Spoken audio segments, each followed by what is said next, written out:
Welcome back to Hannity. In the aftermath of the George Zimmerman verdict, protests, both violent and peaceful, broke out all across the country. In Oakland, California, demonstrators unhappy with the juror's decision clashed with police, breaking windows, burning flags, vandalizing local businesses and police cars.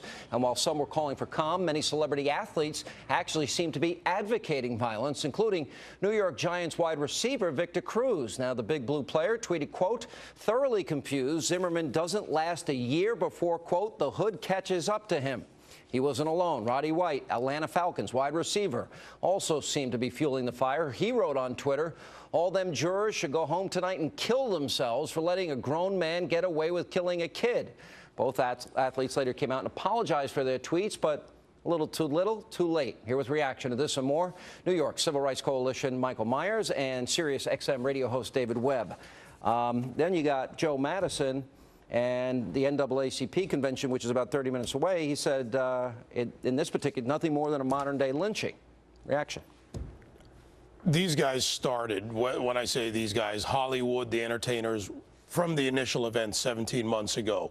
They live in that bubble, Sean. They live in that absolute bubble where they can say anything. The problem is an apology doesn't mitigate what they've said because it incites others to either react, and I get all this kind of hate, the same thing for going on and saying due process, let's deal with the issues.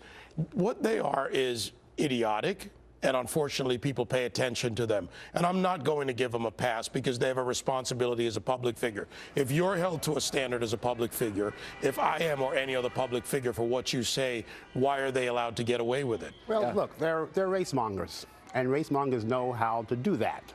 Engage in racial rhetoric. No justice, no peace.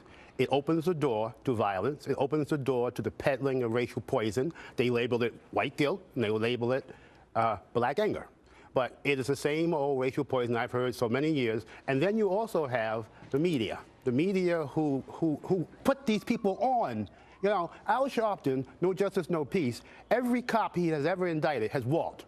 Every cop wannabe he has ever indicted has walked. But Al Sharpton is on MSNBC, and all these hotheads are in the media stoking racial poison. Wait a minute. He has plans for a protest in 100 cities this Saturday. So, don't go. But here's what these guys are doing, and it goes back, you know, the 30,000-foot view.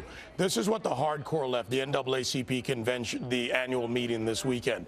What are they doing? They're creating a narrative knowing that they won't get through with a federal civil rights case. The burden is so high on that because it couldn't even be charged at the state level. FBI said there wasn't there. But they know that, David. But they know that works, but knowing that works, they're going to keep pushing it for the people. What troubles me about this is you have the civil rights community, the civil rights activists. Some of them responsible, I thought, in the Legal Defense Fund, not the NAACP.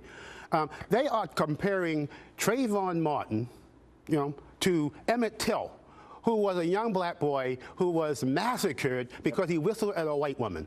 They are, in the civil rights context, are claiming that a person does not have the right to a fair trial. Does not have a right to due process of law. That used to be civil rights. Does George Zimmerman, who had a black girlfriend, took a black woman to his prom, that mentored black children in his home, that invited people that were minorities into his home. George Zimmerman does that fit the profile of a black? Look, George Zimmerman. I would go beyond that, and I'll inject two things into this. They say Zimmerman is white because he's half white in parentage, Hispanic. But they accept Obama as black when he has a white parentage. No, he's white black. Right. Based on this. But here's where it goes.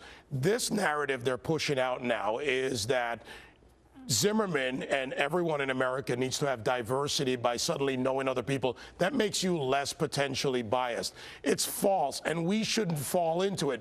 I'm looking at America right now, Sean, and I'm saying reject them outright. Here's my question. That's where their power is. Here's my question. When you see this video that we're airing, and the burning, and no justice, no peace, and the rioting, and look at what's going on in some cities. Where's the condemnation for the responsible civil rights community? Where is this coming from? I told you where it's coming from. It's the racial poison in the air, the racial rhetoric.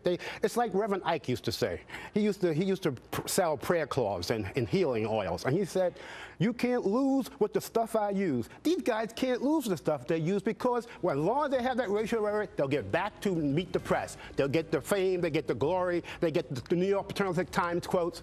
And then you have a situation where you have a George Zimmerman who is no KKK. George Zimmerman is no Bull Connor. But according to those voices, yeah, they are. And it's the New York Times that keeps the focus, the New York paternalistic Times. that keep the focus on them. Where it gets really bad here is when you have parents who teach that to children, If you grow up thinking that's your existence, then they've robbed you of seeing that you have other choices, other views in the world. The black community doesn't believe that. Works, and that is pathetic and sad. Those are a few knuckleheads. Do we know the names of any of the hundreds of children killed in Chicago? Do you know the name of one? Except for Darrell Green, who was one of the most recent black children. No. You wouldn't hear it in the media. Wouldn't hear a word, not a peep. I got a better question for you. When Jesse Jackson admitted that he was afraid when black males approached him in a dog alley, was he racially profiling?